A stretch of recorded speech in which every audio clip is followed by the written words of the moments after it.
Holly here. Welcome back to Gypsy Rose Papery. Today I wanted to do a little tutorial slash craft with me. I wanted to make some authentic looking library cards because I ran out of the store-bought ones that I had, and I wanted to add a little kind of detailing on it. And so if you want to see how I made these, then please keep on watching. So I'm bringing two kinds of paper to the table here. That way you guys have two options. So my initial intent was to only make it with the coffee dyed cardstock. However, that did require ironing, which I don't ever do, and even with the ironing pretty high, I mean it was pretty high, it did not fully straighten these papers. And then I proceeded to place the textbook on top and they still didn't fully straighten out. And I figured that some of you, sometimes like me, are not in the mood to coffee dye and then iron your papers or your cardstock. So I know that I find these at the thrift store pretty much every time I go, and I always get them, and then when I get home I'm like, why did I buy these again? I sometimes use them as the base for covers, but I figured this would be a nice way to use some of these up should you have a lot of them like me. And so I want to make this easy. I don't like you guys know, I do not like to measure and all that kind of stuff. So I thought the best way would be to, I can't talk today. The best way to do this in a way that would not be too involved is to cut this in 3 ways. So lay your paper horizontally, and you can cut it in 3s, well, almost equally. So I divided the 11 into 3, and it's about 3.5. So I have here them cut out into 3s. So your measurements here are going to be 8.5 in height and 3.5 in width, and this way you minimize waste because all you have left after you've cut these 3 is just this little tiny piece of paper, which you can just trash or repurpose however you'd like. So this was our coffee paper. So if you want to use coffee paper, you totally can.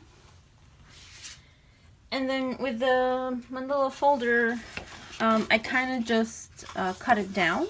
I cut here straight, and then starting here straight, and then on here, because this is weakened already, I cut a little bit on the inside of this, maybe like 1/8 of an inch, and then I cut off all this rib part. And you will be left with these clean sheets. This is a little bit more than 11.5, so like 11.5 and then 1/8, and divide that, and it's going to be a little bit more than 3.5. It'll probably be closer to 3.75. So on this one you could cut it lengthwise if you wanted to. It would just make a smaller pocket. So let's go ahead and do that. So you have 3 small ones, and then we can do the bigger one.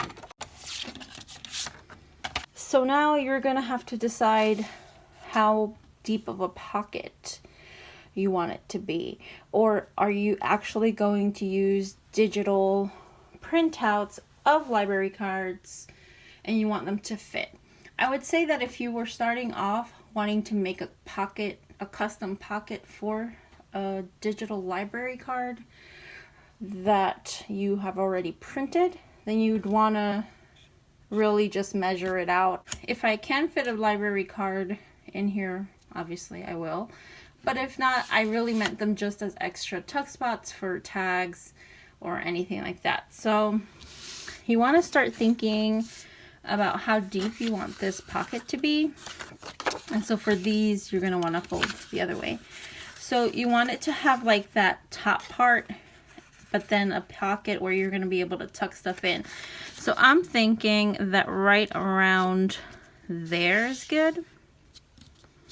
I think that's a good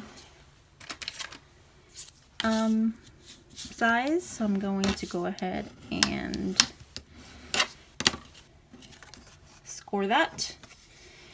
And this pocket is about 2 3/4, just shy of 2 3/4 there, wide. So you can kind of use this one again as a guide to help you. And now we're gonna do the coffee dyed one. And on this one, I'm gonna say right about, well, I'm gonna make these pockets a little bit less deep because I want a bigger flap on the back, like that. So again, use yours as a guide. So the other thing you can think about is rounded corners. I may round some corners, but before that, let me think about distressing. Had to look for my little tool thing here. And so if you wanted to round the corners on some, you would do that pre-distressing, because obviously when you distress and then do the corner thingy, it's going to not be distressed, right? Okay, so let's do 1 or 2. And just FYI, I have the worst corner puncher known to man, and I won't mention names, but y'all know which one this is. I mean, there's no hiding it. It's pretty bad. I have a better one, but I just don't feel like looking for it right now. So that's what it looks like with the corners punched. We'll do, should I do one of the coffee ones? I may do one of the coffee ones. Let's do one of the coffee ones. So one of the coffee ones distressed. Again, worst puncher known to man. And so it won't be perfect, but again, we're not going to worry about perfect. We're just going to let that be. Okay, so here they are, all distressed. I think I rounded another one. Yeah, I did 2 rounded, which I kind of like the way this looks. Really cute, kind of like 50s, but I wanted a little bit more old school, so I went with the straight edges on this one. And then these, I have 1 rounded, 2 regular. And so now I'm going to go ahead and type some actual Dewey Decimal numbers with the title and the author to make it look more sort of legit. But don't you fear, because if you do not have a typewriter and you're cursing me out right now saying, why the heck did I just watch all this? And she's gonna use a GD typewriter. I have an alternative option for you, but let me go type these up and then I'll be right back. Okay, so I typed some up on my typewriter, and mind you, I don't have like a true vintage typewriter. It's like one of the We Are Memory Keepers typewriters, and so some of the characters are not on there, like dashes and stuff. So I tried to be as accurate as I could, but I did 3 different styles from what I could find online. Some have the Dewey Decimal number up here with some information down here. Others have the name of their library and some of the information down here. And then others have some categorization up here and the title down there. And so I was telling you guys, don't worry if you are not having a typewriter or whatnot, because I saved some, because I also have this. And this is relatively, my dogs are going crazy because the UPS guy just came by. 1 second. Okay, 3rd time's a charm. They're done. All right, they're done barking. All right, so I got this on Amazon, and so I haven't tried it, but if it looks okay, then there's no reason why you couldn't substitute typewriting or typewriter with this guy right here. So it's a cute little box, and this was really inexpensive. I think it was like $12 or something, but it has all the characters in what am I saying, capital and lowercase, and the numbers and some of the commonly used symbols. So let's try this. I'm going to use black, and since I want it to be somewhat close to what I would, or it would look like when I type, I'm going to use my faded out black. I have a brand new one that's really pigmented, but this one should be okay because this one is pretty faded out. It's pretty used up. So hopefully I can stay in frame for this, but I have some library cards that I reference, kind of like this. So if you don't care what the actual pocket says, then you can kind of just do that. You can find these online too. But if you'd like for the title to kind of match the theme that you're going for in the book, then you can Google specific ones and they'll come up. I'm going to do something kind of somewhat sort of in theme with one of the journals. So this one is about wildlife. And I'm just gonna kind of copy some of the information over. So the first one is the number. So it's the 333.7. So let's try that out and see what happens. So I'm not going to get it too saturated, but 3.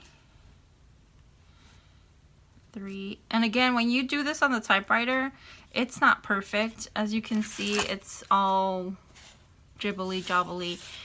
So that's fine. I'm okay with this. It's a little big, that I will say. These are stuck together. It's a little big, but again, does not really bother me. And 3.3, oops, 7. So, okay, so I guess this would be the kind of thing that could create a huge mess. So I'm gonna start putting these away as I'm going along, because I don't want to have to clean up a million stamps later. Know what I'm saying? So let's put these back, and then the other part of that card says, I guess you guys should see it because that would be wise. It's GRE. So let's get our, and it's in caps. So G R and E. So G.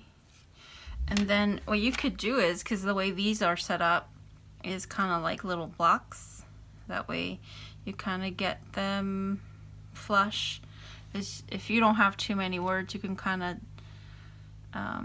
ink them and then stamp them at the same time. So GRE. And then what else do we have? Down here, I will probably write something. I'm trying to think while I'm doing this video. I'm trying to make up a title, I guess, that isn't going to be huge. But everything's in caps on here. I'm going to do the zoology. Actually, I'm going to switch and do wildlife, comma, NA. But I'm not going to do it all in caps. I'm going to do it in one cap. So I'm going to start over here since I don't know how huge this wildlife is going to be. And then I'm going to do I.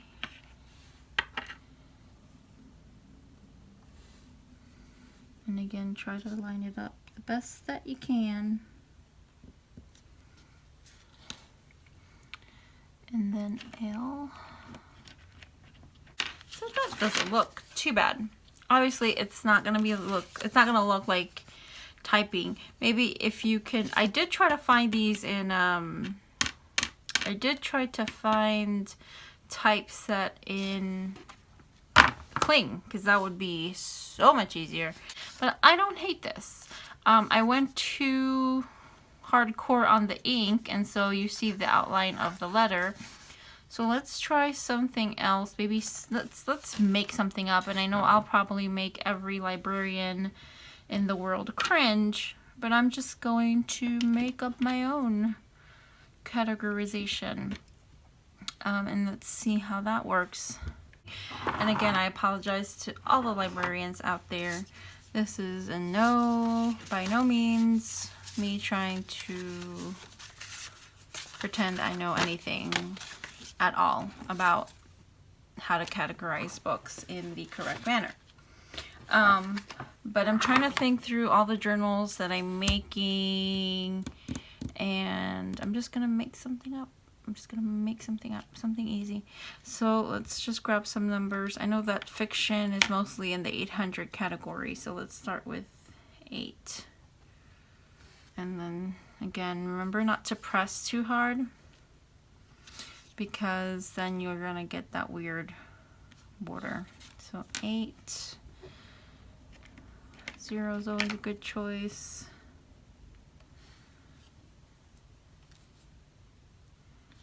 804.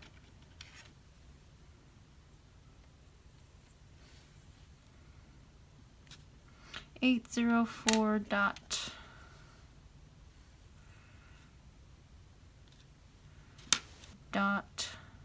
1.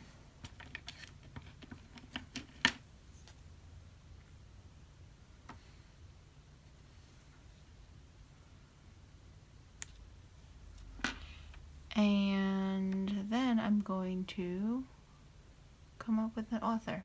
There's so many I can't even think. Poe. Let's just go with Poe. Poe's always a good choice. And we're going to capitalize Poe because he's rad. So, Mr. Poe.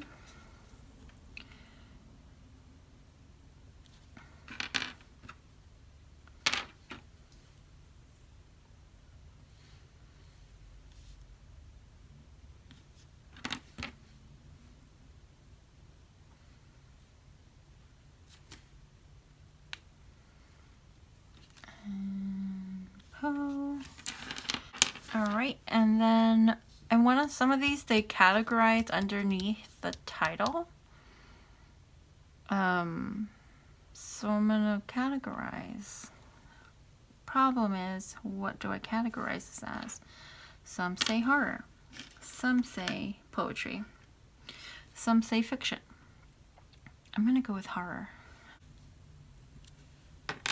And again, this is just for fun. I mean, I'm sure they don't categorize this under horror, but for my book's purposes, it is.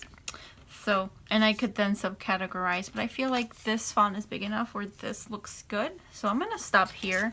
I'm going to put this stuff away, and then we can reconvene. Okay, so if you like this little doohickey here, then I can link this down below so that you guys can check it out. I'm like on a delay today. I feel like blah blah blah. Anyway, so these are what they look like. These are the stamped ones here, and then these are just the typed ones. If you have a typewriter, then you might prefer the typing. I kind of like both. I really do. I think this adds like a little kind of whimsical sort of touch. Kind of like the font in kids books is what it reminds me of. But just gonna take some good old Fabri-Tac here and just glue these bad boys together. And so really, again, this is kind of like the book page floating pocket tutorial. I won't really go into like the whole embellishing thing, but really the sky's the limit. I like them plain, don't get me wrong, I do. But you could sew, like you could glue this down and then decide to sew around it. One thing that I wanted to do, which I will show you, I wanted to do a little grommet in one of the corners because I think that's a really cute idea. I'm trying to find my, let's see. So anywho, for examples, on the wildlife one, I wanted to maybe do a little, maybe do a black one, just a little grommet, so right about there. Oh, time to get a new one, I think. I'm going to do a black one, and then we will, I never remember how to do this. Okay, I think it's like this. I hope I'm in frame. There we go. So, just a little grommet there, and let me glue this one together.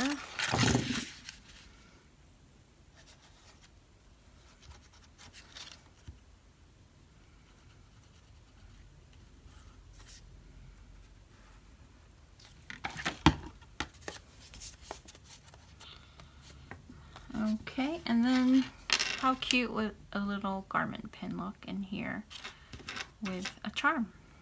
And so I've been wanting to try this, but I think maybe if we do this, I think you'll have to do this so it hangs kind of flush. You'll have to insert this first, then your charm, and then your little, close it up, and that looks so cute. That is very cute. So yeah, just an idea. And again, you could do whatever. You could stamp, you could embellish with lace, you could put other textiles, you could punch out the corners with a special fancy puncher. I mean, the sky's the limit. So yeah, I hope you enjoyed this tutorial / craft with me, and I will see you on the next one. Bye.